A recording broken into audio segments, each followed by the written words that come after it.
আসসালামু আলাইকুম ভিউয়ার্স। মেয়েকে স্কুলে দিয়ে হেঁটে যাচ্ছিলাম, হঠাৎ চোখে পড়লো ছোটো মাছ, দেন আরও কিছু মাছ, পুঁটি মাছ, ট্যাংরা মাছ।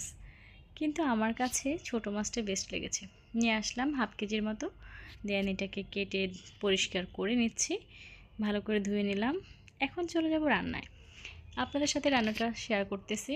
আমি পেঁয়াজ কুচি দিয়ে দিলাম, দেন আদা বাটা, একটু রসুন বাটা, একটু সরিষা বাটা, এটা অপশনাল, দিয়ে দিচ্ছি ফালি করা কাঁচামরিচ, লাল মরিচের গুঁড়া, দেন 1 চামচের মতো হলুদের গুঁড়া, 1 চামচের মতো লবণ, একটা ছোট তেজপাতা।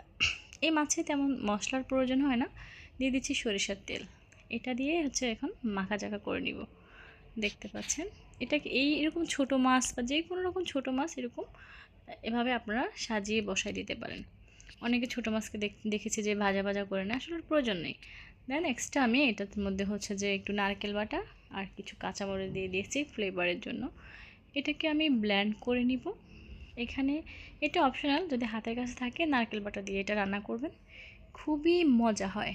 দেখতে পাচ্ছেন, একটু গোলমরিচের গুঁড়া দিয়ে দিচ্ছি। আমি কিন্তু সব কিছুতেই গোলমরিচ ইউজ করি, এটা আমার পছন্দ। দেখতে পাচ্ছেন আমার ব্লেন্ডটা হয়ে গেছে। দেন আমি এখান থেকে 2 চামচ নারকেল বাটা দিয়ে দিচ্ছি। বিশ্বাস করেন ভিউয়ার্স, নারকেল বাটা দিলে এটার টেস্ট দ্বিগুণ হয়ে যাবে, দ্বিগুণ। তো মজা। দেন আমি রান্না বসাই দিলাম। বেশিক্ষণ লাগে না, এটা খুব অল্প সময়ে রান্না কমপ্লিট হয়ে যায়। দেখতে পাচ্ছেন ঢাকনা তোলার পরে ওয়াও, আমি একবারও নাড়াচাড়া করিনি, এত সুন্দর দেখা যাচ্ছে। এটা একদম পানি শুকাই গেছে। এটা দিয়ে ভাত মেখে মেখে খেতে এত মজা হবে, বিশ্বাস করেন। যারা যারা ছোটো মাছ পছন্দ করেন এভাবে রান্না ট্রাই করবেন।